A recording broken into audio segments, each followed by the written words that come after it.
Hi everybody.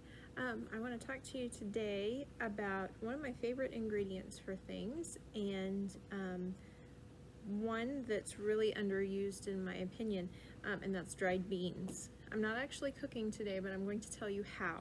We have 3 different methods to cook dried beans, and I'm going to cover all 3. It's recently come to my attention that a lot of people may not be cooking dried beans. They're overlooking this wonderful resource, and whether that's because they don't have the time, or can't find a good recipe, or maybe they just don't know how because your mom always bought canned beans, and you were never exposed to dry beans. And that, it's really unfortunate that we're not using this resource more, because these are great. They're high in protein. Beans are high in fiber, high in iron, and low in fat. They're shelf stable. It's just a great ingredient to use. So, like I said, it's come to my attention that a lot of people aren't using these, and I think that's really sad. So give beans a chance, okay? All right. There are 3 different ways you can cook dried beans. You can cook them on the stovetop, just in a regular soup pot. You can cook them in the slow cooker. Did you know that slow cookers were invented as bean cookers? True story, they were. Perfect bean pot. And the 3rd way to cook them is in your pressure cooker, whether that's on the stovetop or if you have like an electric Instapot. But those are the 3 great ways to cook them. So first of all, there's all different kinds of beans. So let's introduce you to some. This is a dark red kidney bean, great in chili, baked beans, that kind of thing. A lot of people will cook these and put them in salads. I like that. We have classic pinto beans. They're great cooked. Also baked beans, refried beans are made out of these, that kind of stuff. Black beans, these are my absolute favorite. I love to put them on the back of the stove when I have time on a Saturday, let them cook all day, and they just get mushy and wonderful, and I love them. Love black beans. Also good in soup and chili and that kind of thing. And then we have a lentil. These are green lentils, little bitty lentils. Now these little guys are a little bit different because they're so tiny. Yep, there goes one. They're itty bitty beans. There goes another one. But they're still a legume, still in the bean family. These are actually a lot easier to cook than some of the others, and they take a lot less time. Lentils are one of my son's favorite things to eat, and I made some for supper the other night. Cup of lentils, 3 cups of beef broth, let it simmer for about 30 minutes. Oh my gosh, it was so good. There was none left. It was amazing. Okay, so it doesn't matter what kind of bean you pick. The first thing that you're going to do to prepare them is to pick through them, okay? So a cookie sheet is great if you just want to lay them out on the counter, that works. But you need to go through them, pick out any pieces of stem, any small stones that may be in there. A lot of people say pick out the broken beans like this. I leave them in. It's a broken bean. You can still eat it, it's a broken bean, it's fine. But if there are any pieces of stem, leaf, small stones, anything else like that, you want to take them out of there. And then you want to put them in a colander and wash them well under cold running water. Now here's something that I didn't think about for a long time. We all know where beans come from, right? They grow in the ground in a bean field. We know that. I know that. I cut soybeans every year on the farm. I know where beans come from. Didn't give it any thought about washing beans. I'm like, why do you have to wash a bean? Am I trying to get the starch off or what? What's the deal? It's gonna cook off. Well, that was silly. Actually, it was more than silly, it was stupid. Beans grow in the dirt. They're not washed at the packing or the processing house, okay? They still have dirt on them. They can have whatever's in the field on that bean. Wash your beans before you eat them. okay? Like I said, it was really, really silly and I never thought about it, but I'm guilty of not washing my beans. Forgive me. I do now. It's okay. Okay, so you're gonna pick through them, you're gonna wash them, and then you put them in a pot. Let's talk about cooking on the stove first, because that's the most traditional method. So you put your beans in a pot with enough water to cover, and then you're gonna let them soak. Overnight is best. This is the part I think that turns most people off, because it does take planning.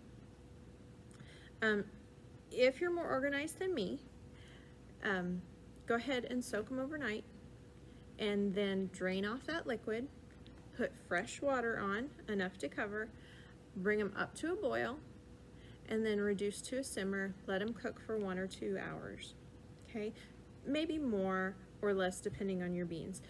If you have kidney beans or a larger bean, lima beans, something like that, it's going to take longer. If you have a smaller bean like a black bean or a Great Northern, it's going to take a shorter amount of time. So like I said, I think this is the part that turns people off, because you have to plan this out. You have to soak them. The other way to cook beans on the stovetop is to do a quick soak, which in my opinion is not as good. You do the same exact thing, but you bring it up to a boil for 2 minutes, and then you cook. You know, you cook your soup or whatever. I don't think that gives you as good of a product. It's just not as good, in my opinion. So anyway, soak them overnight, and then you have to cook for 1 to 2 hours, maybe more, maybe less, depending on the size of your bean. Okay, that's on the stovetop. Now number 2 is in a slow cooker. Did you know a slow cooker was invented as a bean cooker? It was. It's the perfect bean cooker, okay? It's got that even heat. You can pretty much just put your stuff in there and walk away. We do it all the time. Beans are no different. So if you don't plan quite as far ahead and you don't have an overnight time window to soak, you can put your beans in your slow cooker in the morning with enough water to cover. No need to soak. You put them in there, turn it on, let it cook about 6 hours. Again, that's going to depend on whether you have a big kidney bean or a smaller black bean. Okay, it will probably be closer to the 6 hours for the kidney bean, might be closer to 4 hours for the black bean. But either way, excuse me. Either way, you're just going to put them in there, cover them with water, and forget about them. Check on them once in a while, make sure you have enough water in there, and keep testing once you get past the 4 hour mark to see if they're tender. At this point in the slow cooker, you don't want to put all of your chili ingredients in. If that's what you're making, you're just cooking beans, okay? And then, you know, you let them cook all day, you come home from work, then you can put your hamburger and tomatoes in and make your chili. Does that make sense? Hope so. Okay, the third way that you can cook a dried bean is in the pressure cooker or the Instapot.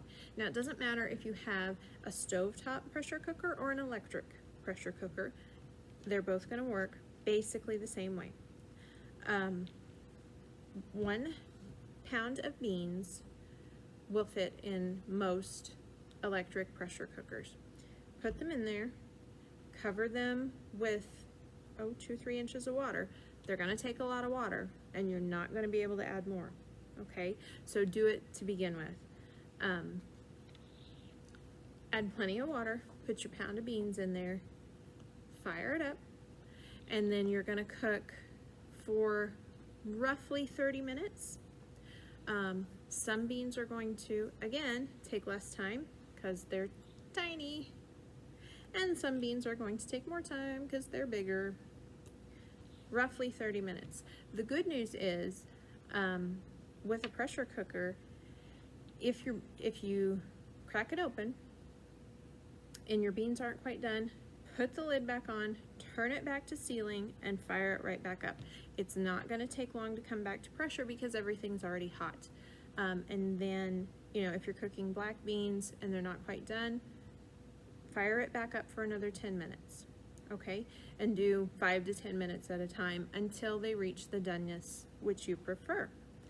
Now, there are exceptions to these rules, okay?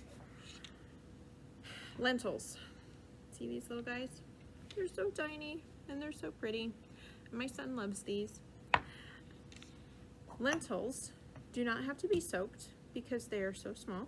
These are itty bitty tiny. You see? They're just little bitty guys. They don't have to be soaked because they're so small. They also don't have to be cooked before you put them in a soup.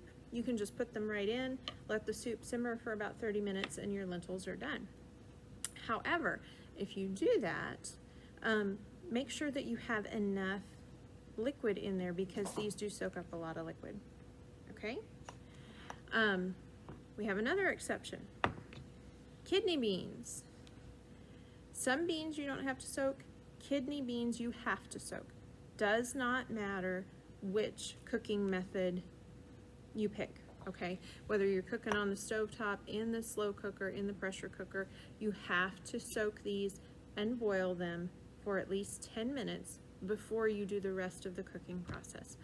The reason for that is that kidney beans have a, it's a toxin, and if I can find it here, it's like a 20 letter long word. It's phytohemagglutinin. Phytohemagglutinin, I don't know. It's this long, okay? It's like 20 letters. It's a toxin that is in kidney beans, and if you don't cook them thoroughly, they will cause you gastric distress, okay? They're gonna upset your tummy, and you don't want to do that. So doesn't matter which way you're cooking kidney beans, you have to make sure that they are thoroughly cooked, and you have to soak and boil at least 10 minutes before you go through the rest of the cooking process, okay? So we have 3 ways to cook the dried beans: on the stove, in the crock pot, in the pressure cooker. Depends on how much time you have and what equipment you have as far as what you're going to do. But please, please, please don't forget about dried beans. Wonderful source of protein and fiber, low in fat, high in iron, shelf stable, and really these are wonderful things to have in your pantry.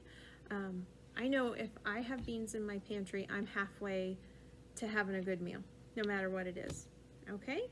So I hope that helps. I hope that that inspires you to make something with beans. I will leave all 3 cooking methods in the comments and maybe some links to some really good recipes, okay? All right, until next time, happy cooking, everybody.